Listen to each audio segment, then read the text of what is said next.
नमस्कार विद्यार्थियों, आपके अपने YouTube चैनल आरपी कटारिया पर आपका एक बार फिर से हार्दिक अभिनंदन एवं स्वागत। इस वीडियो में हम आपके लिए एक नया टॉपिक लेके आए हैं, HCF और LCM। HCF और LCM का ये जो टॉपिक किसी भी कॉम्पिटिटिव एग्ज़ाम के सिलेबस में यदि है और आप उससे रिलेटेड जो क्वेश्चंस हैं यदि उनको आप सटीक तरीके से हल करना चाहते हैं तो आप हमारे चैनल से जुड़ सकते हैं। और यहाँ आप देखेंगे कि HCF और LCM से रिलेटेड जितने भी प्रकार के क्वेश्चन होंगे उनको अपन बहुत ही सटीक तरीके से और शॉर्ट तरीके से हल करने का पूरा प्रयास करेंगे। इस प्रकार का तरीका हम आप लोगों को बताएंगे। बट उससे पहले आप लोगों के लिए एक इन्फॉर्मेशन मैं दे देता हूँ कि अक्सर हो क्या रहा है कि आजकल YouTube प्लेटफॉर्म पर बहुत सारे ट्यूटर हैं, यूट्यूबर हैं, उन्होंने इस प्रकार की जो सामग्री है वो डाल रखी है और वहाँ आप देखते हैं कि 2, 4, 5 क्वेश्चन है या 10 क्वेश्चन हैं वो वहाँ पर आपको उपलब्ध करवा दिए जाते हैं और उनको बहुत ही शॉर्ट टर्म्स के माध्यम से उनको सोल्व करके बताया जाता है। आपको लगता है कि वाह क्या बात है, बड़े गजब तरीके से बता रहा है यार, इस तरीके से यदि मैं सीख लूँगा तो कॉम्पिटिटिव एग्ज़ाम में मैं भी इस तरीके के क्वेश्चन हल कर दूंगा। बिल्कुल आप उस तरीके की क्वेश्चन हल कर सकते हो, लेकिन यदि हो वहाँ पर क्या होता है कि वो केवल लुभावने तरीके हैं, ठीक है। वहाँ यदि थोड़े से भी हट कर के क्वेश्चंस आ गए तो मुझे लगता है कि हम उसके सही रिजल्ट तक नहीं पहुँच पाएंगे। और उसका कारण क्या है कि हमें उसकी बेसिक कंसेप्ट के बारे में जानकारी नहीं है। और जिस भी शिक्षार्थी को, जिस भी स्टूडेंट को ये जानकारी है बेसिक कंसेप्ट के बारे में, तो किसी भी प्रकार का क्वेश्चन दे दिया जाएगा तो हम लोग उसको सही तरीके से हल कर देंगे और हम सफलता जो है उसको हासिल कर पाएंगे। तो मेरा यही कहना है कि किसी भी टॉपिक के बारे में बेसिक कंसेप्ट के बारे में जानना ज़रूरी है और बेसिक कंसेप्ट जानने के बाद में भले ही आप शॉर्ट ट्रिक्स आजमाइए, क्योंकि शॉर्ट ट्रिक्स है कई बार वक्त पे हमारा साथ नहीं देती है और वो हमारे माइंड से निकल जाती है। उस स्थिति में बड़ी समस्या आती है। और बेसिक कंसेप्ट यदि आपको क्लियर है तो आप किसी भी प्रकार के क्वेश्चन को हल कर सकते हैं। चलिए हम बात करते हैं HCF और LCM के बारे में। उससे पहले इससे जुड़े हुए कुछ शब्दावली की बात कर लेता हूँ मैं। कुछ वर्ड ऐसे हैं जिनके बारे में बहुत सारे लोगों को अभी तक भी पता नहीं होगा। पूर्ववर्ती संख्या, ये क्या चीज़ है? पूर्व का मतलब होता है पहले वाली, दी गई जो संख्या है उससे पहले वाली संख्या। दी गई संख्या से पहले वाली संख्या, अर्थात इसको ऐसे समझ सकते हैं, एक कम, जो संख्या आपको दी जा रही है उससे एक कम। फॉर एग्जाम्पल एक संख्या लेते हैं कि मान लीजिए हमारे पास में एक संख्या 55 और हमें ये पूछा जाए कि इसकी पूर्ववर्ती संख्या कौन सी है। इसका रिजल्ट बड़ा आसान तरीके से मिलता है, लेकिन इसकी जानकारी होना ज़रूरी है कि पूर्ववर्ती संख्या है क्या। तो यहाँ मैंने लिखा है कि एक कम। अब 55 में एक कम कर देंगे तो हमें कितना मिलेगा? 54। तो ये जो 54 हमें प्राप्त हुआ है ये क्या है? 55 की पूर्ववर्ती संख्या। ये मैंने इसलिए बताया है कि किसी भी यदि क्वेश्चन में इस प्रकार के शब्द दे दिए गए और हमें ये चीज़ जानकारी नहीं है कि पूर्ववर्ती संख्या का मतलब क्या है तो हम सही रिजल्ट नहीं निकाल पाएंगे। और कॉम्पिटिटिव एग्जाम में एक एक क्वेश्चन जो है वो काफ़ी मायने रखता है, ठीक है। इसी के साथ में एक शब्द होता है परवर्ती। परवर्ती, और परवर्ती का दूसरा एक नाम और भी है, अनुवर्ती। अनुवर्ती संख्या, ये जस्ट इसकी अपोजिट है। पूर्ववर्ती का मतलब पहले वाली संख्या एक कम, और यहां है बाद वाली संख्या। दी गई संख्या के बाद वाली संख्या, अर्थात एक अधिक। वही एग्जाम्पल लेते हैं, जैसे अपने को संख्या मिली 55 और हमसे कहा जाए परवर्ती, इन दोनों चीज़ों को क्लियर करना ज़रूरी है। परवर्ती और पूर्ववर्ती मिलते जुलते वर्ड हैं, आप देख रहे हैं यहाँ पर थोड़ा सा डिफरेंस भी है। यदि सही ढंग से आप इसको समझ रहे हैं, पूर्व का मतलब पहले, अब ये पहले तो दूसरा वर्ड आ रहा है तो वो अपोजिट हो रहा है, हम याद कर सकते हैं। तो परवर्ती का मतलब, अनुवर्ती का मतलब है दी गई संख्या के ठीक बाद वाली संख्या अर्थात एक अधिक। तो 55 से एक अधिक, यदि हम इसमें एक जोड़ देते हैं तो कितना मिलेगा? 56। तो ये 56 क्या है? इस 55 की परवर्ती या अनुवर्ती संख्या। तो ये आप लोगों के लिए एक इम्पोर्टेंट जानकारी थी और हमेशा हमेशा आप लोगों को ये काम आने वाली है। इसको आप अच्छे से याद कर लें कि यदि आपको किसी भी कॉम्पिटिटिव एग्ज़ाम में बैठना है, आपको उसको क्रैक करना है, तो इन छोटी छोटी चीज़ों के बारे में जानना अत्यंत आवश्यक है। इसके बाद हम बात करेंगे, एक वर्ड आता है अपवर्तक। अपवर्तक,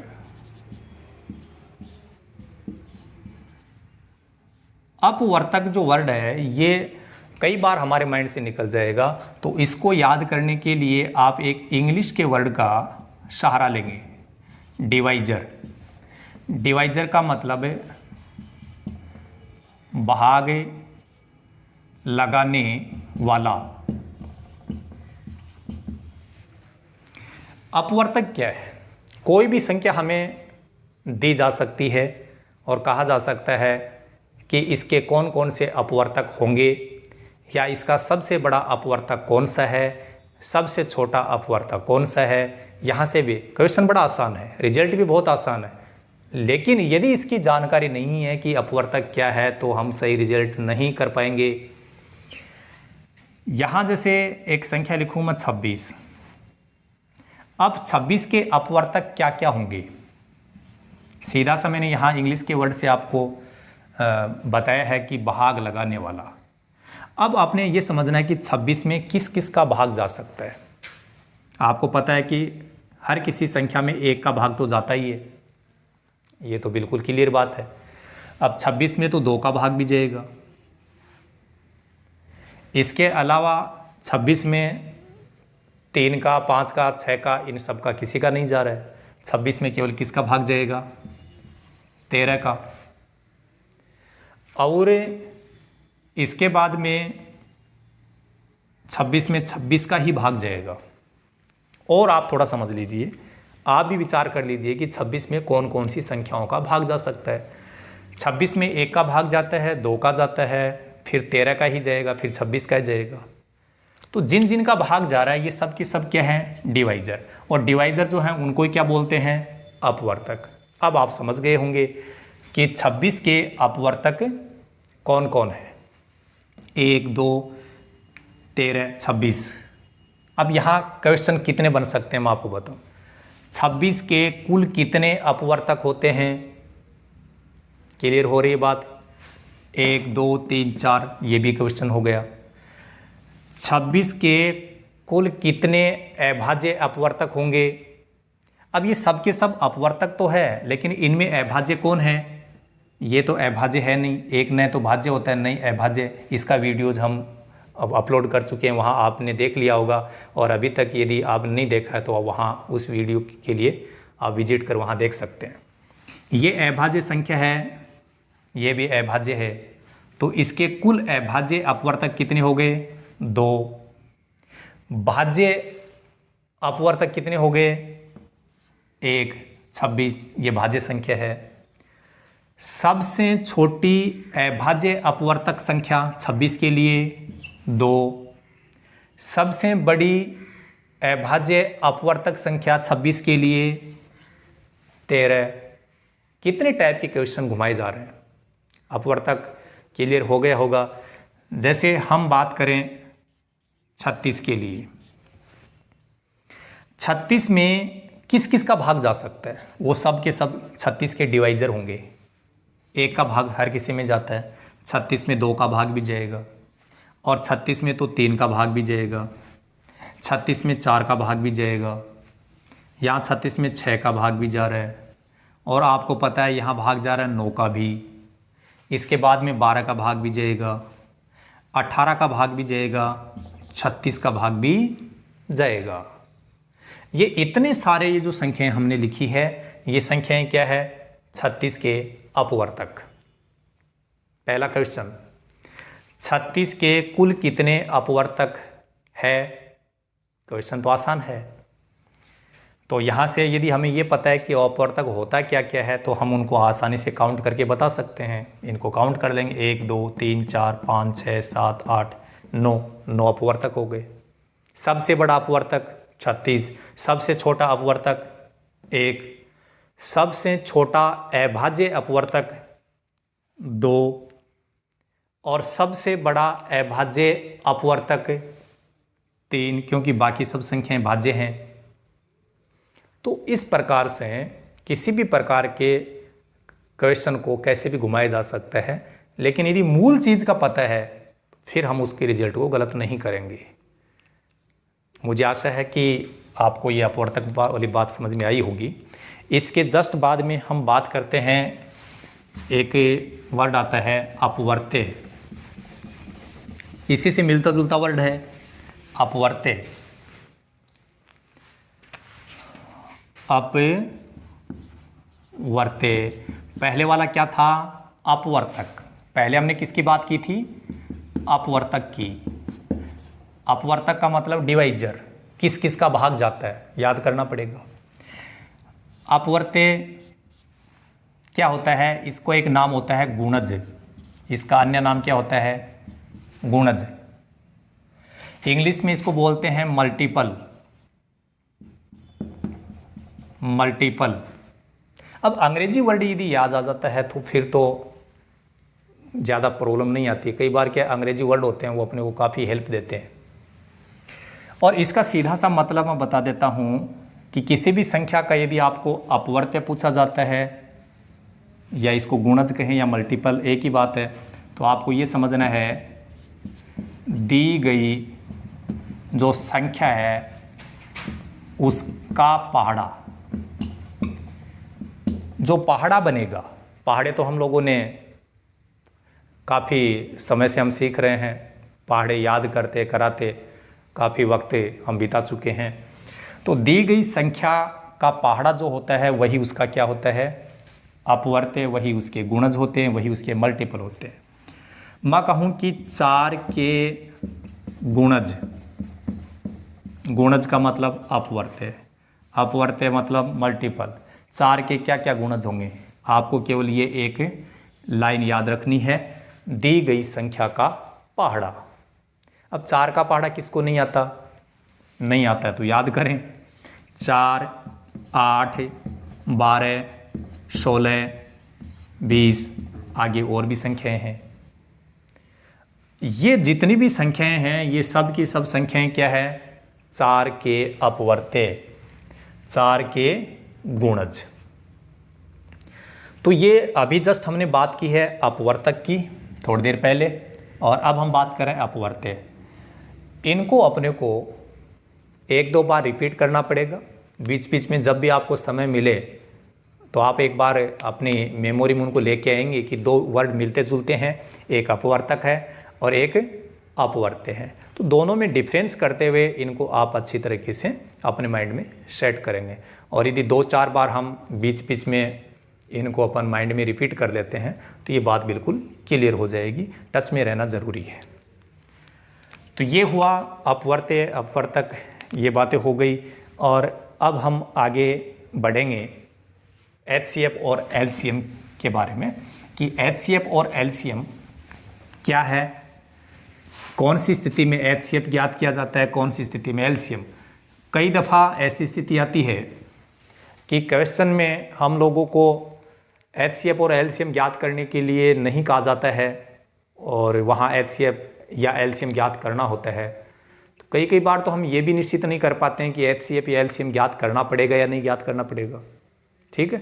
और यदि ये पता चल गया कि HCF या LCM ज्ञात करना है तो फिर ज्ञात करना कैसे है ये नहीं पता। तो वो सब बातें हम यहाँ करने वाले हैं।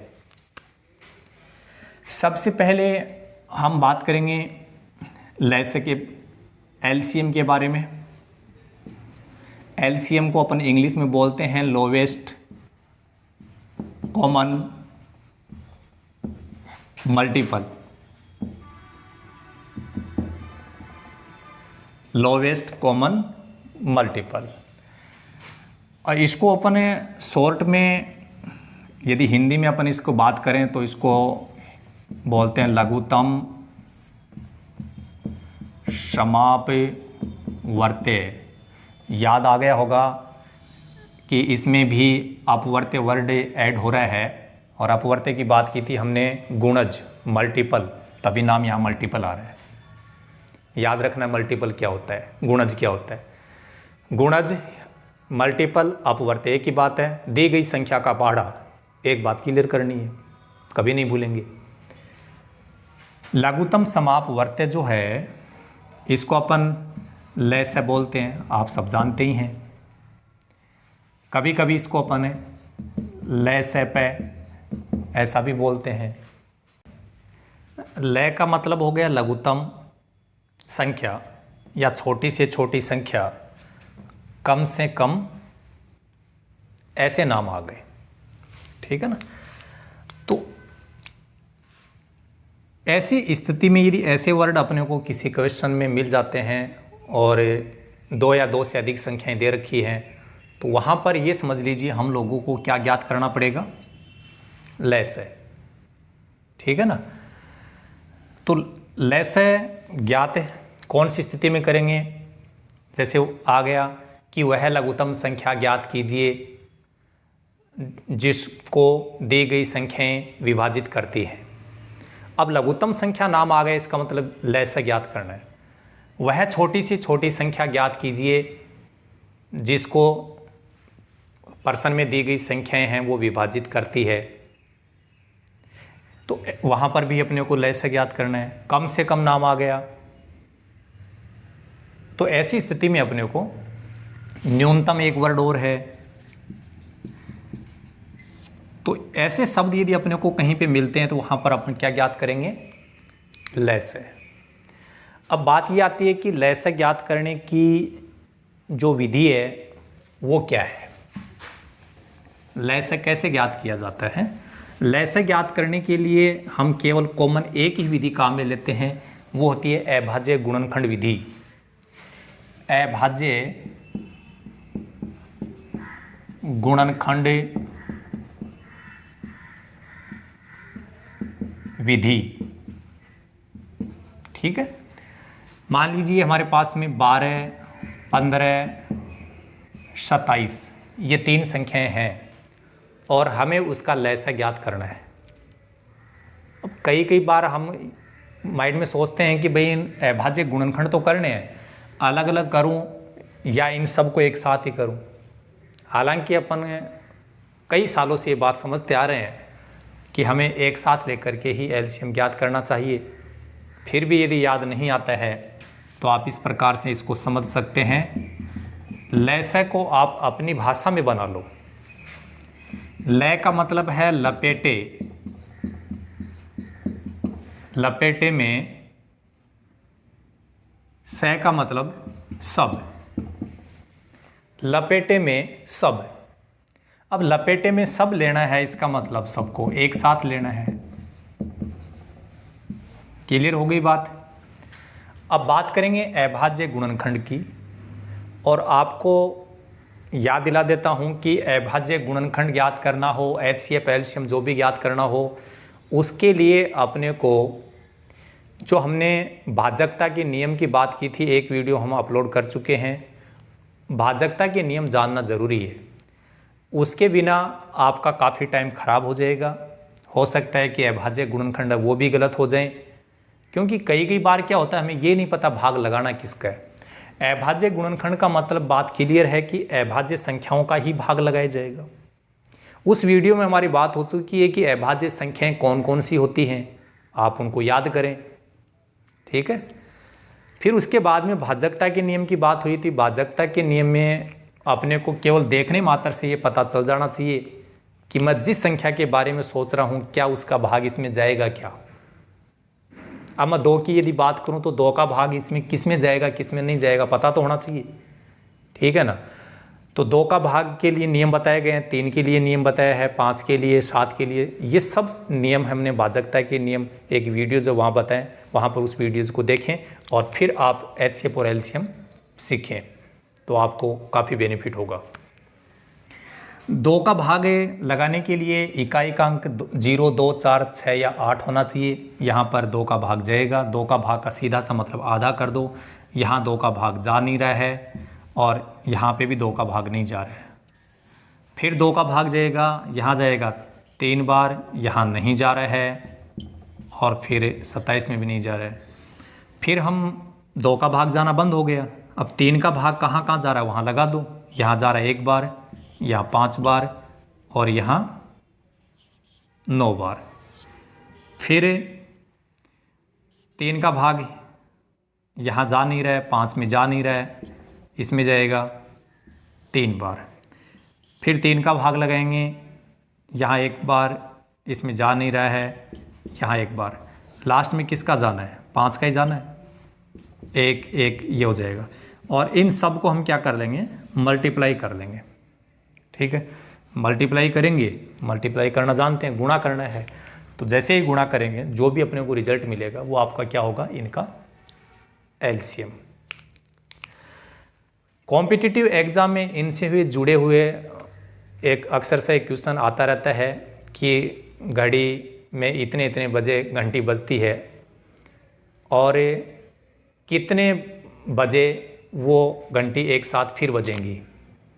याद रखना, घड़ी वाले पर्सन में, घंटी वाले पर्सन में ये पूछा जाए कि वो घंटी या अलार्म कितने बजे एक साथ बजेगा, तो ऐसी स्थिति में आपको LCM ही याद करना होता है। ये बात अपने को याद रखनी है। ठीक है, बाकी तो अपन जो प्रॉब्लम को सॉल्व करेंगे तो उस टाइप की क्वेश्चन है वो मैं आपके लिए लेकर के आऊँगा और वहाँ पर हम बात करेंगे। तो लैसे के लिए आपको समझना है कि लपेटे में सब को लपेटे में ले लो, अभाज्य गुणनखंड कर लो। अभाज्य गुणनखंड करना आसान है, लेकिन जितना आसान हम समझते हैं उतना भी आसान नहीं है। एक शर्त का ध्यान रखा जाए तो आसान है, भाजकता के नियम है और अभाज्य संख्याएं जो है उनको जानना जरूरी है, काम फास्ट होगा। ठीक है, बाकी जो कुछ ऑब्जेक्टिव टाइप के जो क्वेश्चन होंगे वहाँ पर हम लोग इस प्रकार का काम करेंगे ही नहीं। केवल इतना ही पता करना है कि LCM ज्ञात करने के लिए करना क्या है और केवल शॉर्ट ऑप्शन के माध्यम से हम डायरेक्ट रिजल्ट पे पहुँचेंगे कि हमारा रिजल्ट क्या होगा। अब लघुत्तम समापवर्त्य होता क्या है, इसके बारे में जानना बहुत ज़रूरी है। लैसे, LCM, लैसेप ये तो इनके नाम हैं। लघुत्तम समापवर्त्य होता क्या है वो समझ लो। LCM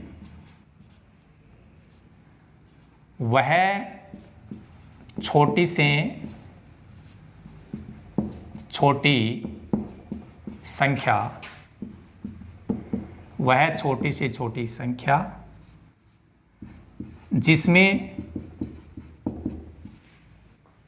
दी गई संख्याओं का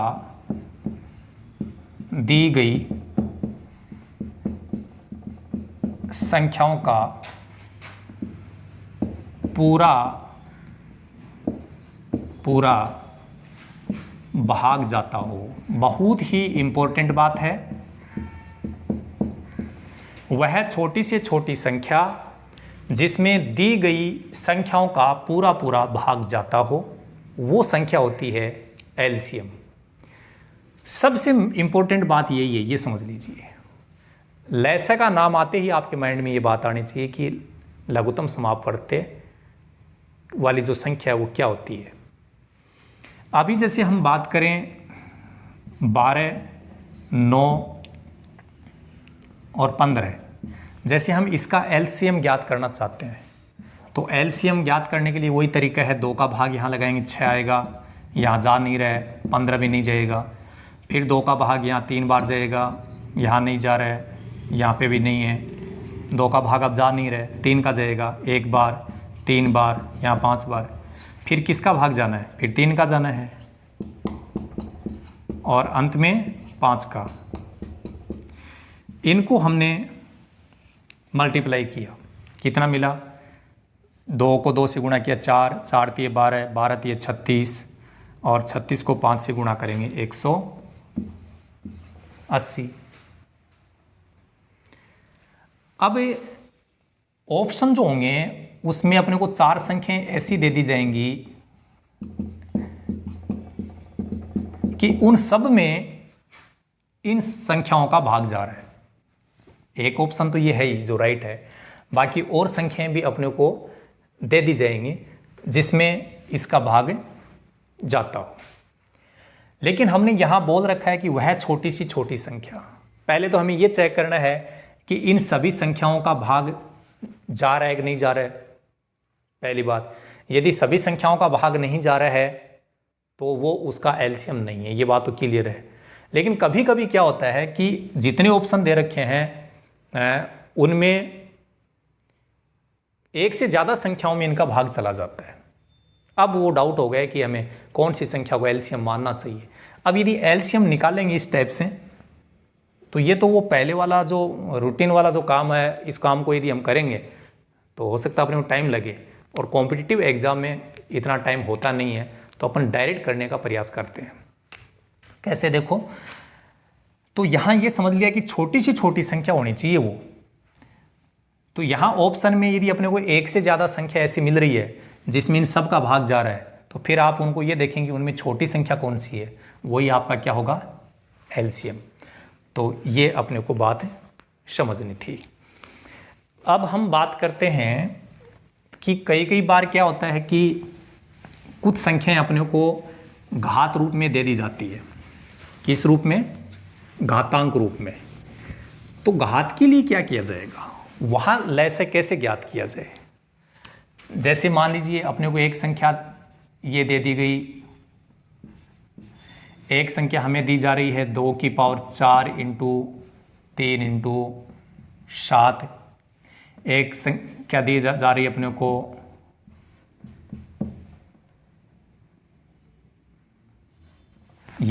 ये 3 संख्याएं हमें दे दी गई, और हमसे पूछा जा रहा है कि आप एलसीएम ज्ञात कीजिए। तो यहां ध्यान देना है लय से। अब लय का मतलब तो क्या होता है, लघुत्तम। एक बात तो ये क्लियर करनी है। पहली बात ये समझनी है कि अपने पास में घात की बात तो हम बाद में करेंगे कि यहां पर संख्याएं कौन कौन सी आ रही है। कहीं पे 2 आ रहा है, 3 भी आ रहा है, 5 भी आ रहा है, 7 भी आ रहा है।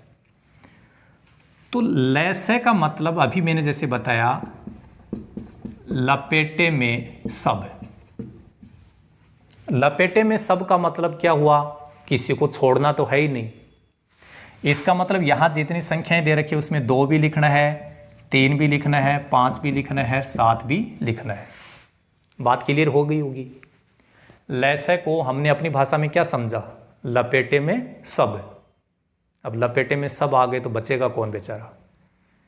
जितनी भी संख्याएं यहां बता रखी है उसमें किसी भी संख्या को छोड़ना नहीं है, नंबर 1। नंबर 2 बात यह है कि लय का मतलब होता तो लघुत्तम है, लेकिन अपने को पावर जो है वो बड़ी से बड़ी लेनी पड़ेगी। बड़ी से बड़ी पावर, बड़ी से बड़ी पावर लेंगे तो देखो 2 की यहां बड़ी से बड़ी पावर कितनी दिख रही है, 4। अब 3 की यदि पावर देखें तो 3 बाकी कहीं आ ही नहीं रहा है, 3 केवल यहां आ रहा है, तो 3 की 1 ही पावर है। 5 जहां कहीं पे आ रहा है वहां 1 ही पावर है। 7 जहां कहीं आ रहा है वो 1 ही पावर है। यदि मान लीजिए यहां 7 की पावर 2 होती तो हम यहां 7 की पावर 2 लिखते, बाकी तो अपन कैलकुलेट कर ही लेंगे। तो घातांक वाले प्रश्नों में ध्यान रखना है, लपेटे में लेना सबको। लपेटे में सबको लेने का मतलब किसी भी संख्या को छोड़ना नहीं है। नंबर 2 बात यह है कि जिस भी संख्या को ले रहे हो उसकी जो घात है वो बड़ी से बड़ी लेंगे। घात क्या होंगी, बड़ी से बड़ी। अब ये बात मैं क्लियर कर देता हूं कि बड़ी से बड़ी घात क्यों ले रहे हैं। अभी हमने इसकी डेफिनेशन लिखी थी लय से की कि वह छोटी से छोटी संख्या जिसमें दी गई संख्याओं का भाग पूरा पूरा जाता हो। अब मान लीजिए कि हम बड़ी पावर नहीं लेंगे, तो यहां पर 2 की बड़ी पावर जैसे 4 है, तो यदि बड़ी पावर वाला पद नहीं लेंगे तो वहां जैसे इसका भाग चला जाएगा, इसका भाग चला जाएगा और बड़ी पावर वाला भाग नहीं जाएगा। हमने तो ये बोला था कि दी गई जो संख्याएं हैं उनका भाग है वो पूरा पूरा जाना चाहिए वहाँ। तो जिन संख्याओं का लय से ज्ञात करते हैं तो उन संख्याओं का भाग पूरा पूरा लय से में तभी जाता है जब बड़ी से बड़ी पावर ली जाए। बात क्लियर हो गई होगी। लपेटे में लेना है सबको, किसी को छोड़ना नहीं। पावर की बात आ जाए तो पावर क्या है, क्या छोटा या क्या बड़ा? पावर छोटे से काम क्यों चलाओ, पावर तो क्या होना चाहिए, बड़ा। इसलिए यहाँ बड़ी घात लेनी है। तो ये मुख्य रूप से लय के बारे में बेसिक जानकारी हुई। ये जानकारी आप लोगों के लिए अत्यंत आवश्यक है। और अब हम बात करेंगे HCF के बारे में। HCF जो है, HCF इंग्लिश में इसको बोला जाता है हाईएस्ट कॉमन फैक्टर, महत्तम समापवर्तक। महत्तम समापवर्तक आपको थोड़ा याद आ रहा होगा। समापवर्तक जो है उसमें अपवर्तक नाम आ रहा है और इसकी बात हम पहले कर चुके हैं। अपवर्तक का मतलब डिवाइजर। दी गई संख्या में किस किस का भाग जाता है पूरा पूरा, वो उसके अपवर्तक हैं। ये बात अपने को ध्यान रखनी है। अब जैसे ही समापवर्तक नाम आता है ना, आते ही आपको ये समझना चाहिए कि अपवर्तक मैंने कहीं पढ़ा था और उसको माइंड में अपने को रिकॉल करना है। मैं से आप इसको बोलते ही हैं। और मैं से पर भी कहा जाता है कभी कभी। बात इसकी परिभाषा की करते हैं। देखो, मैं का मतलब क्या होता है, महत्तम। महत्तम का मतलब होता है बड़ी से बड़ी, अधिकतम, ज्यादा से ज्यादा। ये सारे जो वर्ड हैं वो एक दूसरे के पर्याय हैं। महत्तम का मतलब होता है अधिकतम, बड़ी से बड़ी, ज्यादा से ज्यादा। तो इस प्रकार के जो वर्ड यदि कहीं पे आ रहे हैं तो आप ये समझ लीजिए कि मुझे दी गई संख्याओं का क्या ज्ञात करना है, मैं से, अर्थात HCF ज्ञात करना है। ठीक है। अब इसकी हम थोड़ी परिभाषा की भी बात कर लेते हैं।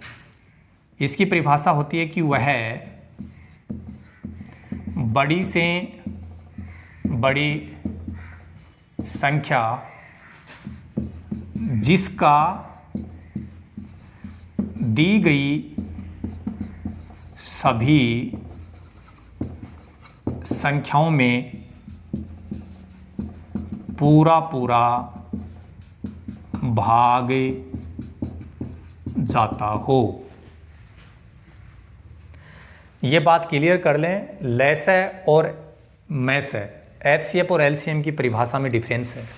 वहां हमने बोला था कि वह छोटी से छोटी संख्या, ठीक है, क्यों लय का मतलब होता है लघुत्तम, जिसमें दी गई संख्याओं का पूरा पूरा भाग जाना चाहिए। उदाहरण के तौर पे अभी जैसे 12, 9 और 15 की हमने बात की थी और इसका LCM हमने ज्ञात किया था 180। तो इन संख्याओं का भाग यहां जाना चाहिए पूरा पूरा। तो दी गई संख्याओं का पूरा पूरा भाग जिसमें जा रहा है सबका, वो LCM है। यहां हमने लिखा है कि वह बड़ी से बड़ी संख्या जिसका दी गई सभी संख्याओं में पूरा पूरा भाग जाता हो। उल्टा काम होगा। इन सब के अपन अभाज्य गुणनखंड ज्ञात करेंगे। जैसे 12 के, तो 12 के क्या होंगे अभाज्य गुणनखंड, 2 × 2 × 3। और 9 के क्या होंगे, 3 × 3। और 15 जो है उसके होंगे 3 × 5। HCF में क्या होता है कि इन सब में कॉमन जो संख्या होती है, कॉमन का मतलब है सभी में जो मिल रही है, सबके गुणनखंड में। अब 2 सभी में नहीं मिल रहा है तो 2 को हम काम में नहीं लेंगे। 3 सभी में मिल रहा है तो यहां से अपने को एक संख्या लेनी है।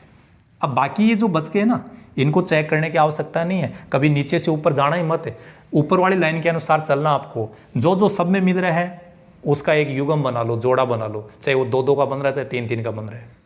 क्योंकि यहाँ 3 संख्या है तो वो तीनों में मिलेंगी। 2 होती तो 2 में मिल जाती और उससे एक संख्या। तो इसका HCF कितना हुआ, 3। अब देखो HCF इसका 3 है, तो क्या इस 3 में इनका भाग थोड़ा ना जाएगा पूरा पूरा, 3 का भाग इसमें जाएगा, तो ये HCF है। तभी मैंने बोला कि वह बड़ी से बड़ी संख्या जिसका दी गई सभी संख्याओं में पूरा पूरा भाग जाता हो। तो दी गई संख्याएं ये है, तो इसमें 3 का पूरा पूरा भाग जा रहा है सब में, 12 में भी जा रहा है, 9 में भी जा रहा है, 15 में भी जा रहा है, इसलिए इसका HCF है। यही आपका क्या है, मैस है। ठीक है, मैस ज्ञात करने के लिए 2 विधियां हैं, एक अभाज्य गुणनखंड विधि और एक विभाजन एल्गोरिथम।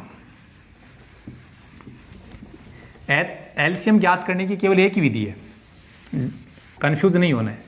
एलसीएम के लिए केवल कितनी विधि है, एक ही। कौन सी, अभाज्य गुणनखंड, लपेटे में लेना है सबको, अभाज्य गुणनखंड कीजिए, काम हो गया। एचसीएफ में 2 विधियां हैं, जो आपको ज़्यादा उचित लगे उसे काम करना है।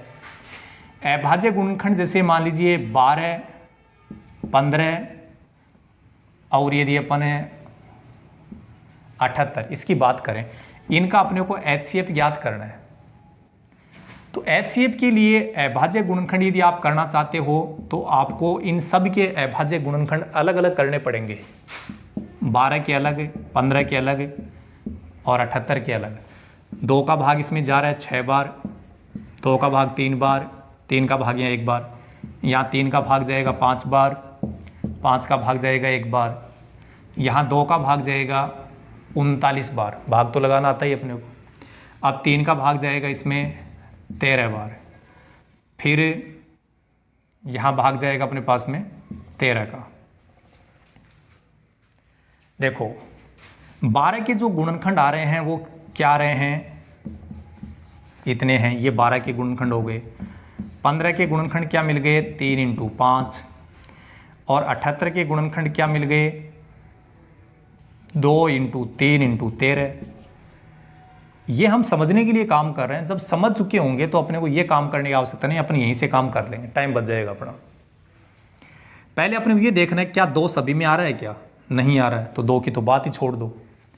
अब 3 की बात कर, 3 यहाँ पर भी है, यहाँ पर भी है और यहाँ पर भी है, तो ये एक ग्रुप बन गया इनका, और वो अपन यहाँ लिख देंगे, ये आपका HCF है। अब कोई बोले सर इस 5 को चेक करें क्या, नहीं, ऊपर चेक करने की आवश्यकता नहीं है, आप तो केवल ऊपर वाली लाइन के अनुसार चलो कि 2 सभी में है, तो आप इस प्रकार से एक ग्रुप बना लो, और जो पूरा ग्रुप बनता है उसमें से एक संख्या लिखनी है, और ऊपर वाली लाइन के अनुसार नीचे यदि जो नहीं मिल रहा है ना, चेक करने की आवश्यकता नहीं। ये आपका HCF हो गया। ठीक है, तो HCF इस प्रकार से ज्ञात किया जाता है अभाज्य गुणनखंड के रूप में।